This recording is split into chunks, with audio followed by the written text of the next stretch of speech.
Comment pourriez-vous nous expliquer ce qu'est l'intelligence artificielle? L'intelligence artificielle, ça n'a rien à voir avec l'intelligence. Donc on va partir de là. Mais on a essayé de créer des choses qui soient aussi bonnes que l'homme dans certains domaines. Donc aujourd'hui, l'état de l'art de l'intelligence artificielle, c'est quelques programmes, quelques systèmes qui sont capables d'être aussi ou meilleurs que nous dans des domaines très particuliers. Utilise-t-on déjà aujourd'hui l'intelligence artificielle dans notre vie quotidienne, sans le savoir? Sans le savoir ou en le sachant, il vaudrait mieux le savoir pour pouvoir réaliser évidemment ce qu'elle fait pour nous. Mais oui, bien sûr, on utilise beaucoup. Alors, les assistants vocaux, c'est une sorte d'intelligence artificielle parce que c'est capable de comprendre les requêtes qu'on fait et de nous rendre un service approprié. Donc oui, on a ça. On a des choses dans les maisons, par exemple, les maisons connectées. C'est de l'intelligence artificielle dans le sens où si les volets descendent 1 heure avant le coucher du soleil, c'est quelque part une intelligence artificielle. Donc ça peut être des choses très très simples, ça peut être des choses très compliquées, mais il y a de l'intelligence artificielle dans beaucoup de choses. Pour une entreprise, par exemple, comme Bouygues, quels sont les choix à faire dès aujourd'hui pour ne pas perdre de terrain et être en avance demain sur ces domaines?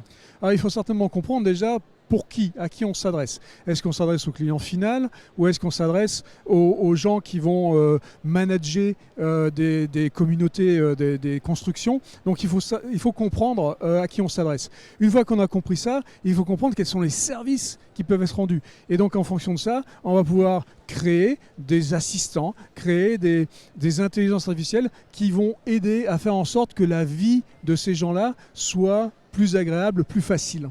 Et plus spécifiquement, sur le terrain de la ville ou des territoires, quelles sont les applications qui vont faire un peu la différence sur cette intelligence artificielle? Donc la ville, un des problèmes dans la ville par exemple, c'est la circulation. D'accord ? Donc si on peut d'une manière intelligente faire en sorte que les voitures plus ou moins autonomes puissent passer dans les feux quand il y a passer les carrefours avec les feux synchronisés et le fait que la fluidification du trafic soit faite et que aussi en fonction de la pollution on puisse dire qu'il ne faut pas que des voitures soient ici dans la journée mais qu'elles soient plutôt là. Donc on peut imaginer plein de choses qui sont encore au niveau macro et il faut donc regarder les services qui sont possibles et donc de là trickle down, donc faire descendre les applications au niveau de chacun de ces éléments élémentaires, je dirais, le feu rouge, la voiture, le carrefour, enfin on peut imaginer plein de choses. Donc il faut vraiment regarder la chose globale et ce qui est intéressant dans la Smart City, c'est que c'est définitivement global.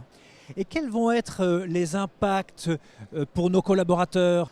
Donc alors, il y a deux choses. Il y a le travail au quotidien. Donc pour moi, ça va être des assistants. Donc au quotidien, on va se faire assister par des intelligences artificielles qui vont nous aider à faire mieux notre travail. C'est pour ça que j'aime pas trop parler d'intelligence artificielle. Je préfère parler d'intelligence augmentée. Parce que ça va nous augmenter dans notre capacité. Donc ça, c'est au jour le jour. Maintenant, il y a aussi la partie... comment cette intelligence va nous augmenter la vie de nos clients, la vie des gens pour lesquels on travaille. Et là, encore une fois, il faut qu'on comprenne, donc il faut qu'on s'éduque.